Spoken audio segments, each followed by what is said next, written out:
Hello friends, আজ আমি বানাবো কোরিয়ানদের ফেমাস তোবোকি বা রাইস কেক। তো এই রাইস কেক বানানোর জন্য প্রথমে আমাদের চাই রাইস ফ্লোর, মানে চাল গুঁড়ি, তারপর 2 টেবিল স্পুন রিফাইন্ড অয়েল বা সাদা তেল আর একটু গরম জল। এই ভালো করে একটা সফট ডো বানিয়ে নিতে হবে। তারপর যে জায়গাটায় বানানো হবে সেখানটা একটু তেল লাগিয়ে নিতে হবে। একটা একটা করে ডো আমি রেডি করছি, লম্বা লম্বা করে, বেশি মোটাও না আর বেশি পাতলাও না, একটা মিডিয়াম সাইজ দিয়ে সাইড থেকে কিছুটা অংশ বাদ দিয়ে বাকিগুলো আমি সমান করে কেটে নিয়েছি।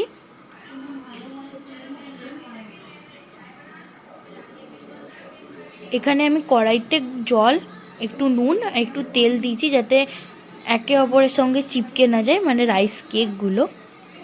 এই 5 থেকে 10 মিনিট আমি ভালো করে সিদ্ধ করে নিয়েছি। ততক্ষণ এখানে আমি কিছুটা বরফ নিচ্ছি আর একটু জল, যাতে রাইস কেকগুলো একটু ঠান্ডা হয়ে যায়।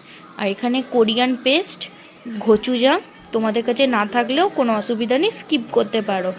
এখানে আমি একটু চিলি সস, একটু টমেটো সস, একটু চিলি ফ্লেক্স, একটু লঙ্কার গুঁড়ি দিয়ে ভালো করে একটা পেস্ট বানিয়েছি। তেলের মধ্যে একটু রসুন কুচি, আদা কুচি, একটু লঙ্কা কুচি, ক্যাপসিকাম আর পেঁয়াজ দিয়ে ভালো করে একটা ভেজে নিতে হবে। মানে একটু ক্রাঞ্চি ক্রাঞ্চি থাকবে, একদম যে নরম হয়ে যাবে সেই রকম না, একটু ক্রাঞ্চি থাকে। তারপরে ওই পেস্টটা দিয়ে একটু জল দিয়ে একটু মিষ্টি আর একটু নুন দিয়ে, যেটা আমি ভিডিও ক্লিপসটা নিতে ভুলে গেছি, তো একটু দিয়ে তারপরে নাড়াচাড়া করে যখন জলটা মানে গ্রেভিটা ফুটে আসবে তখন তোবকিগুলো দিয়ে আরও 10 থেকে 15 মিনিট ফুটিয়ে নিতে হবে। তাহলে আমাদের রেডি তোবকি বা রাইস কেক। যদি ভালো লাগে তো লাইক, কমেন্ট, শেয়ার, সাবস্ক্রাইব করতে ভুলো না। Thanks for watching.